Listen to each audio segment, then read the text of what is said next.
The morning sun cast long shadows across the dusty streets of Fallujah as Captain Sarah Martinez adjusted her body armor for what would be her final patrol in this war-torn city. She had been deployed to Iraq for 8 months, serving as a military intelligence officer with the 82nd Airborne Division. Her job was to gather information about insurgent activities and help coordinate operations to bring peace to this volatile region. Sarah never imagined she would end up in combat zones when she first joined the Army 6 years earlier. She had grown up in a small town in Texas, the daughter of a high school principal and a nurse. Her parents had always encouraged her to pursue education and service, values that led her to West Point and eventually to this dangerous assignment in Iraq.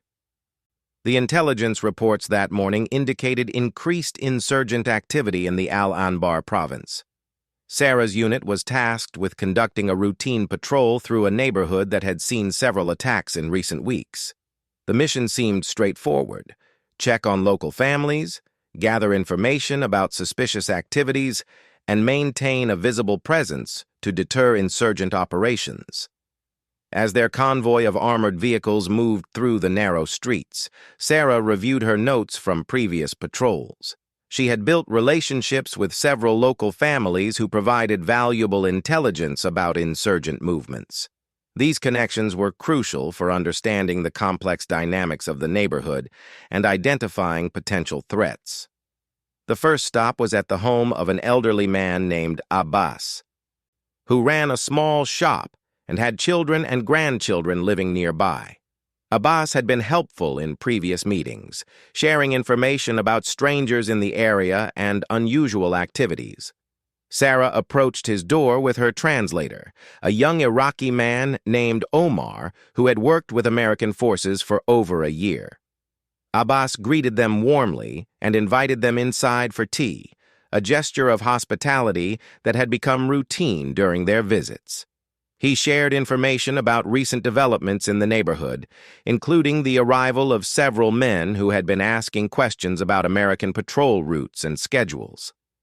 The conversation was interrupted by the sound of gunfire in the distance. Sarah's radio crackled with reports from other units in the area, indicating that insurgents had initiated contact with American forces several blocks away. The situation was escalating quickly, and Sarah's commanding officer ordered her team to return to their vehicles and assist with the developing firefight. As they prepared to leave Abbas's house, the elderly man grabbed Sarah's arm and spoke urgently to Omar in Arabic. The translator's expression grew serious as he listened to Abbas's words. Omar turned to Sarah and explained that Abbas had received information about an ambush being planned for American forces in this exact area. The warning came too late. As Sarah's team emerged from the house and moved toward their vehicles, the sound of automatic weapons fire erupted from multiple directions. Insurgents had positioned themselves in buildings surrounding the small courtyard where the American vehicles were parked. The attack was coordinated and well-planned, designed to trap the patrol team in a confined area with limited escape routes. Sarah immediately took cover behind a concrete wall and began returning fire with her M4 rifle. Her training kicked in as she assessed the situation and tried to coordinate her team's response. The insurgents were firing from elevated positions in nearby buildings, giving them a significant tactical advantage over the Americans in the courtyard below. The firefight intensified as more insurgents joined the attack. Bullets struck the walls around Sarah's position, sending concrete fragments flying through the air. She could hear her teammates calling for air support and reinforcements over the radio, but knew that help would take time to arrive in this remote part of the city. During a brief lull in the gunfire, Sarah attempted to move to a better defensive position that would allow her to protect her translator and provide covering fire for her teammates. As she sprinted across the open courtyard, multiple shots rang out simultaneously from different buildings surrounding her position. The first bullet struck her in the left shoulder, spinning her around and causing her to stumble. The second hit her in the chest, but her body armor absorbed most of the impact. The third and fourth bullets hit her legs, causing her to fall to the ground near the center of the courtyard. Despite her wounds, Sarah continued to return fire from her prone position. Her military training had prepared her for situations like this, and her primary focus was on protecting her team members and completing the mission. She could feel blood soaking through her uniform, but adrenaline kept her alert and fighting. More shots followed in rapid succession. The fifth bullet grazed her head, leaving a deep cut along her scalp. The sixth and seventh struck her arms, making it difficult to maintain her grip on her rifle. The eighth bullet hit her in the back, and the ninth struck her abdomen, causing severe internal damage. The 10th bullet shattered her left leg bone, and the final shot hit her in the chest again, this time finding a gap in her body armor. Sarah felt her strength leaving her as she lay motionless in the dusty courtyard, surrounded by the continuing sounds of battle. Her teammates were pinned down behind their vehicles and unable to reach her position due to the intense enemy fire. They could see her lying motionless in the center of the courtyard and feared the worst. The insurgents continued their attack, making it impossible for anyone to attempt a rescue. Omar, the translator, had taken cover inside Abbas's house when the shooting started. He watched through a window as Sarah fell and remained still on the ground. The sight of her motionless form filled him with grief and guilt, knowing that he had been unable to protect the American officer who had treated him with respect and kindness during their months of working together.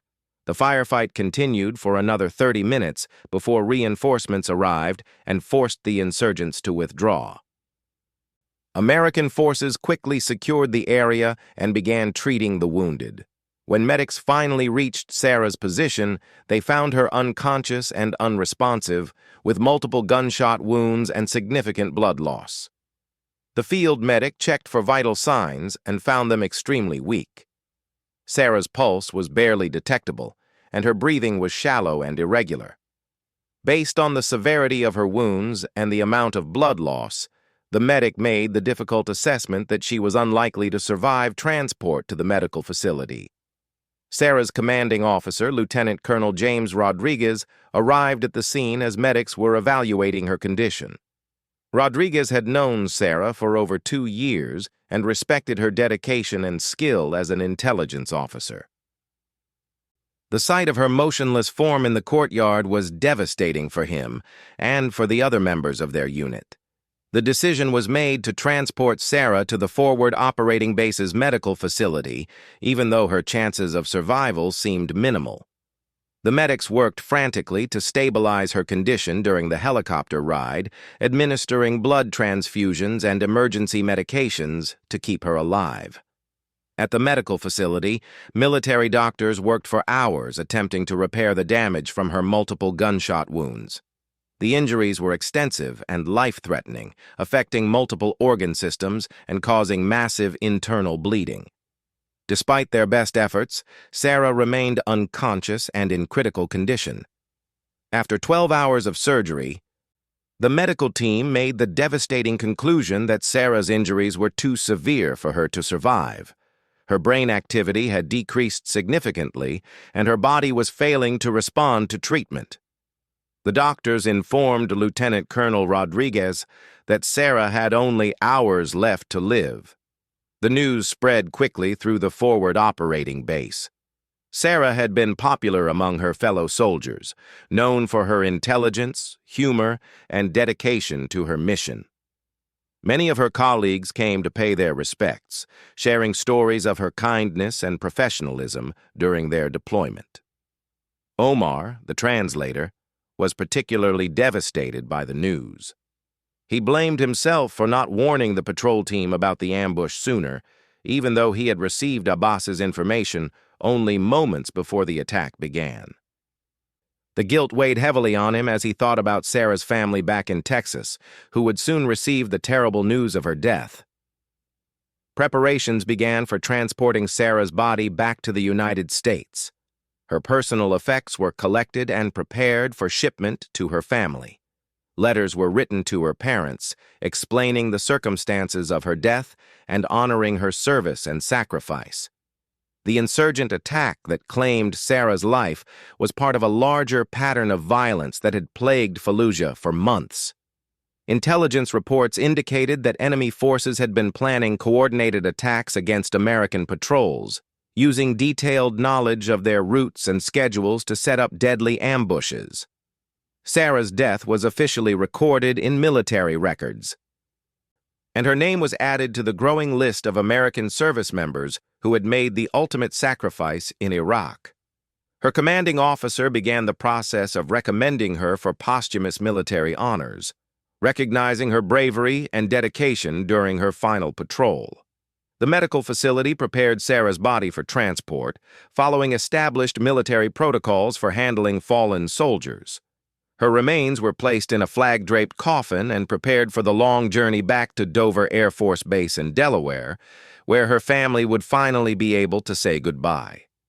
News of Sarah's death reached her parents in Texas through an official military notification team. Her mother collapsed upon hearing the news, while her father struggled to comprehend how their daughter's promising life had been cut short by enemy gunfire in a foreign land. The family began making arrangements for her funeral and burial with full military honors. Meanwhile, back in Fallujah, the area where Sarah had fallen was secured and marked as a crime scene for investigation. Military intelligence officers worked to identify the insurgents responsible for the attack and prevent similar ambushes in the future. The courtyard where Sarah had made her final stand became a sobering reminder of the dangers faced by American forces in Iraq. The insurgents who had carried out the attack melted back into the civilian population, making their identification and capture extremely difficult. They had achieved their objective of killing American soldiers and damaging morale among the troops stationed in Fallujah. As the sun set over Fallujah on the day of Sarah's death, her teammates held an informal memorial service at the forward operating base. They shared memories of her courage, her laugh, and her unwavering commitment to their mission. The loss of such a dedicated and respected officer was felt deeply throughout their unit. The official investigation into the attack revealed that the insurgents had used sophisticated planning and coordination to execute their ambush. They had observed American patrol patterns for weeks and chosen their positions carefully to maximize the damage they could inflict on the trapped soldiers. Sarah's body was loaded onto a military transport aircraft for the long journey home. The flag-draped coffin was treated with the highest respect and honor as it began its final trip to American soil. Her sacrifice would be remembered and honored, but the pain of her loss would remain with her family and fellow soldiers forever. The war in Iraq continued, with American forces working to bring stability and peace to the region.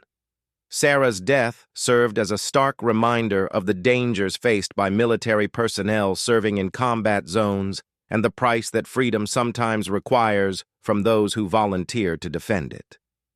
Sarah's consciousness returned slowly, like emerging from a deep underwater tunnel where sound and light seemed distant and distorted. The first sensation was pain, radiating through her body in waves that made it difficult to think clearly.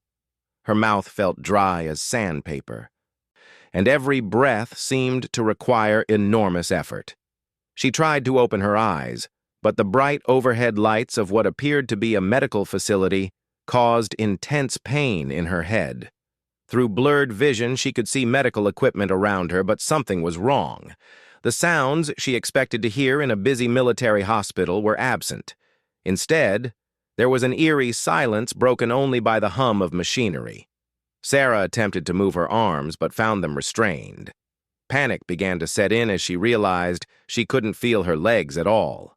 Her training had taught her to assess her situation calmly, but the combination of pain, confusion, and immobility made rational thinking extremely difficult. As her vision gradually adjusted to the lighting, Sarah began to examine her surroundings more carefully. She was lying on a medical table in what appeared to be a makeshift field hospital or clinic. The equipment around her looked old and improvised. nothing like the advanced medical facilities she had seen at American military bases. The walls were made of concrete blocks, and the ceiling had water stains and cracks that suggested this building was in poor condition. Through a small window, she could see buildings that looked familiar from her patrols in Fallujah, but from an angle she had never seen before. Sarah's memory of recent events came back in fragments. She remembered the patrol, the visit to Abbas's house, and then the ambush. She could recall the sensation of being shot multiple times and falling in the courtyard. After that, everything became fuzzy and unclear. The realization that she was not in an American medical facility sent chills through her body. If she was in insurgent hands, her situation was far more dangerous than her physical injuries alone. American military personnel captured by enemy forces in Iraq often faced torture, execution, or use as bargaining chips in political negotiations. Sarah tried to speak but found that her throat was too dry and damaged to produce more than a whisper. She needed to understand where she was and who was holding her, but her current condition made it impossible to gather information effectively. Hours passed in silence. Sarah drifted in and out of consciousness, fighting to stay alert despite the pain medication that seemed to be flowing through an IV tube in her arm. During her lucid moments, she tried to listen for sounds that might give her clues about her location and captors. Eventually, she heard footsteps approaching from outside the room. The door opened, and a man entered wearing civilian clothes and carrying a medical bag. He appeared to be Middle Eastern, possibly Iraqi, and moved with the confidence of someone familiar with medical procedures. The man checked Sarah's pulse and examined her bandages without speaking. His touch was gentle and professional, suggesting he had medical training. Sarah tried to make eye contact with him, hoping to establish some form of communication, but he avoided looking directly at her face. After completing his examination, the man spoke to someone outside the room in Arabic. Sarah's language training allowed her to understand fragments of the conversation. They were discussing her condition and debating what to do with her. The tone suggested disagreement among her captors about her fate. Sarah closed her eyes and pretended to be unconscious while listening to the conversation. She learned that different factions within the insurgent group had different plans for her. Some wanted to use her as a bargaining chip to negotiate the release of insurgent prisoners. Others believed she should be executed as retaliation for American military actions in the area. The debate continued for several minutes before the voices moved away from the room. Sarah was left alone again, but now she had a better understanding of her precarious situation. Her survival depended not only on recovering from her injuries, but also on the internal politics of the group that was holding her. Over the next several hours, Sarah worked to regain her strength and assess her physical condition. The pain from her gunshot wounds was severe, but she could tell that she had received some medical treatment. Her wounds were bandaged, and the IV in her arm suggested that someone was making an effort to keep her alive.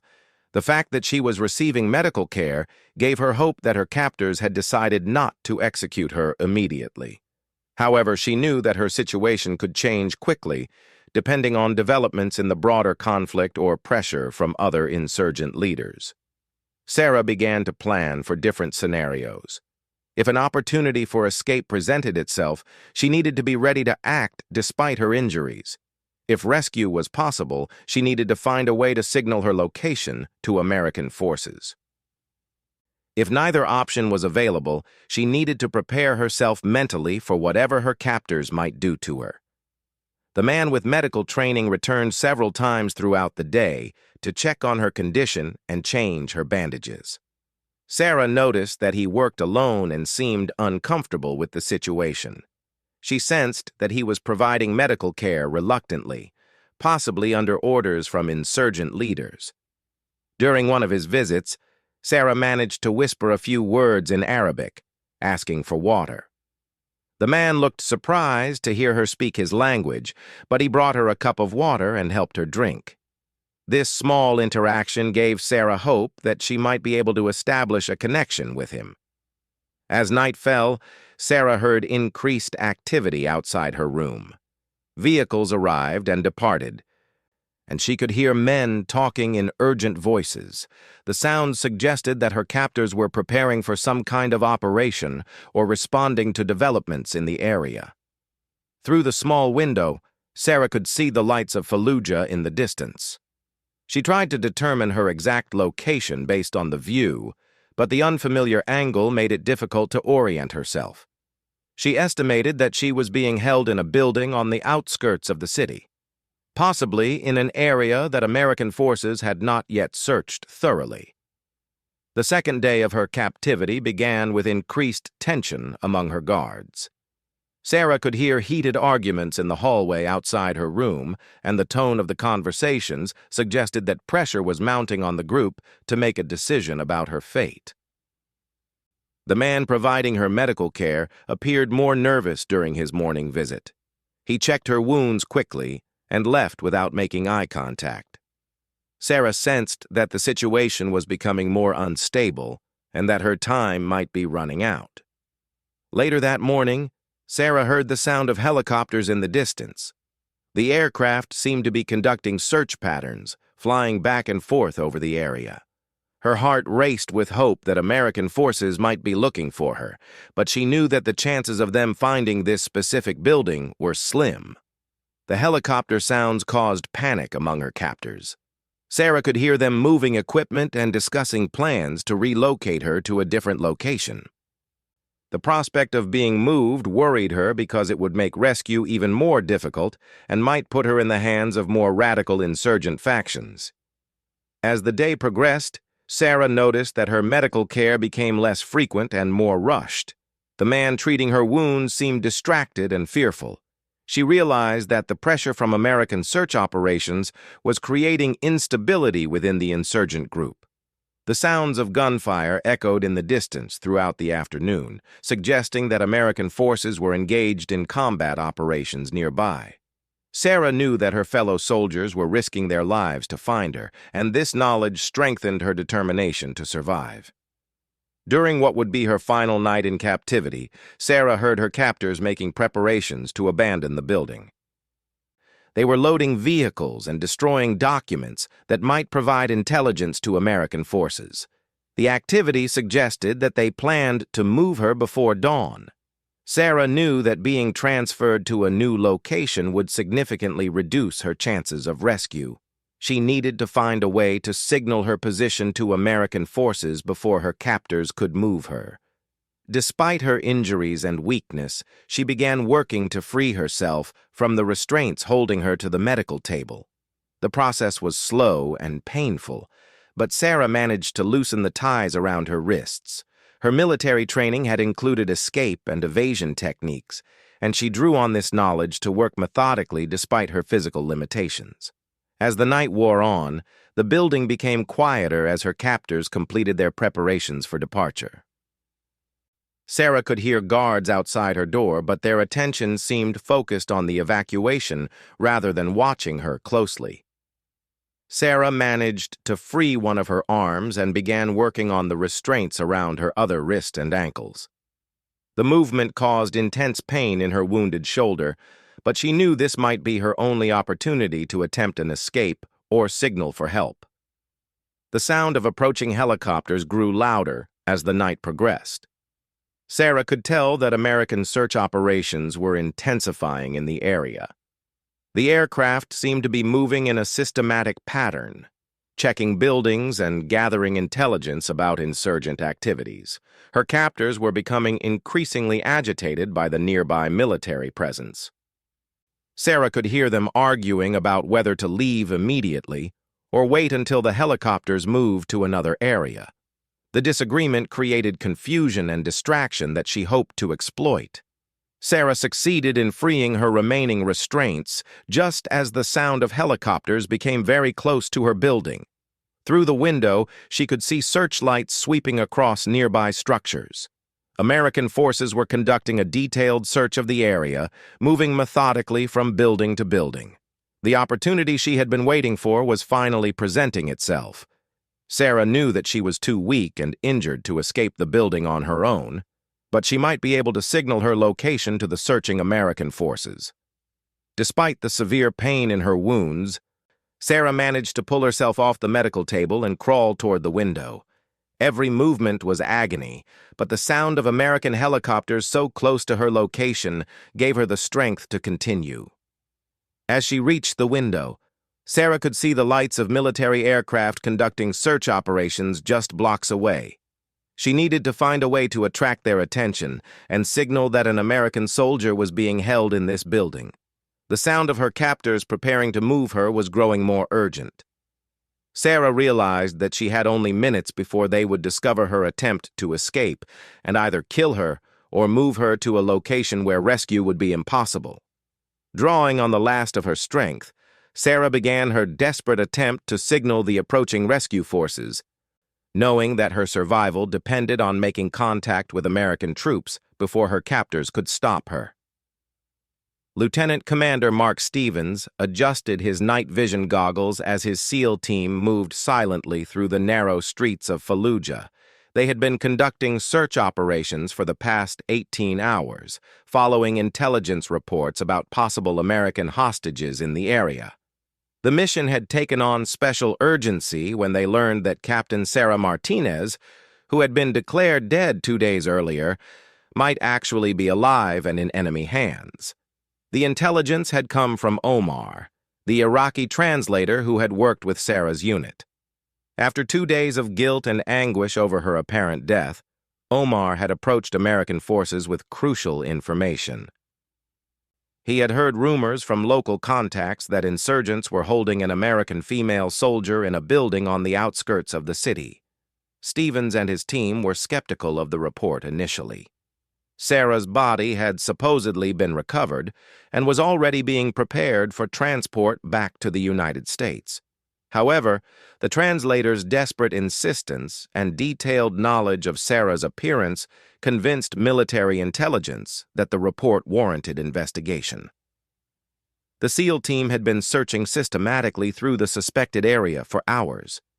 They had already cleared dozen buildings without finding any trace of American prisoners. As dawn approached, Stevens was beginning to worry that the intelligence might be incorrect, or that they were simply too late. The team moved toward a cluster of buildings that matched the translator's description of the location where Sarah might be held. The structures appeared to be abandoned, but recent tire tracks in the dust suggested that vehicles had been there recently. Stevens signaled for his team to spread out and approach the buildings from multiple directions. They moved with practiced silence, using hand signals to coordinate their movements. The potential presence of an American hostage required them to be especially careful to avoid any action that might result in harm to a fellow soldier. As they approached the main building, Stevens noticed movement through one of the upper-floor windows. Someone appeared to be signaling with a piece of white fabric, waving it back and forth in a pattern that seemed deliberate rather than random. The team leader used his rifle scope to get a better view of the window. Through the dim early morning light, he could see a figure moving weakly near the glass. The person appeared to be wearing what looked like American military clothing, though it was difficult to be certain from their current distance. Stevens made the decision to move closer to investigate the signaling. He left half his team in overwatch positions while taking 3 other SEALs toward the building. The structure appeared to be a former medical clinic or small hospital, which would explain the presence of medical equipment that Omar had mentioned in his reports. As they reached the base of the building, Stevens could hear sounds of activity inside. Voices were speaking in Arabic, and there seemed to be movement on the ground floor. The team needed to act quickly before the insurgents either discovered the approaching Americans or decided to harm their prisoner. The SEAL team split up to enter the building from multiple points simultaneously. Stevens and one teammate headed for the main entrance, while the other 2 moved toward a rear door. The goal was to secure the building and locate any hostages before the insurgents could react to their presence. Stevens breached the front door using explosive charges, creating a loud noise that would distract attention from his teammates entering through the back. The team moved swiftly through the ground floor, clearing rooms methodically while heading toward the staircase leading to the upper level. The sounds from upstairs became more urgent as the insurgents realized they were under attack. Stevens could hear shouting and the movement of furniture being dragged across the floor. The activity suggested that someone was trying to barricade themselves into a room, possibly with a hostage. The SEAL team reached the second floor and identified the room where the signaling had originated. They could hear a weak voice calling for help in English, confirming that an American was indeed being held in the building. The voice sounded female and matched the vocal characteristics that Omar had described for Sarah Martinez. Stevens positioned his team outside the door while calling out to identify himself as American military. The response from inside was weak but clear. It was Sarah, and she was alive but severely wounded. She warned that there were at least 2 armed insurgents in the building who had been preparing to move her to another location. The situation required immediate action. Sarah's condition sounded critical, and the presence of armed insurgents meant that any delay could result in her death. Stevens coordinated with his teammates to breach the door while minimizing risk to the hostage inside. The door was locked and reinforced, requiring the use of small explosive charges to break it open. Stevens warned Sarah to take cover as much as possible before initiating the breach. The explosion created a cloud of dust and debris, but it successfully opened the door for the rescue team. As the dust settled, Stevens could see Sarah lying near the window where she had been signaling. She was obviously in severe condition, with multiple bandages covering wounds on her arms, legs, and torso. Her face was pale and drawn, showing the effects of 2 days without proper medical care and nutrition. One of the insurgents was hiding behind an overturned medical table, armed with an assault rifle. Stevens engaged the threat immediately while his teammates secured the rest of the room. The firefight was brief but intense, ending when the insurgent was neutralized by precise shots from the SEAL team. A second insurgent had fled through a window onto the roof of an adjacent building. Stevens assigned one of his teammates to pursue while he focused on providing immediate medical aid to Sarah. Her condition was worse than they had expected, and she needed emergency treatment to survive transport to a medical facility. Sarah was conscious, but barely able to speak. She managed to provide Stevens with her name, rank, and unit information, confirming her identity as the soldier who had been declared dead 2 days earlier.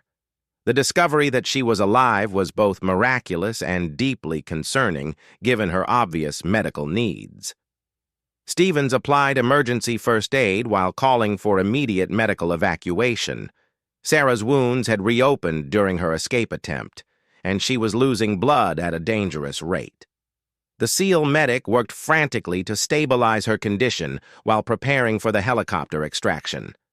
The medical evacuation helicopter arrived within minutes, having been standing by during the search operation.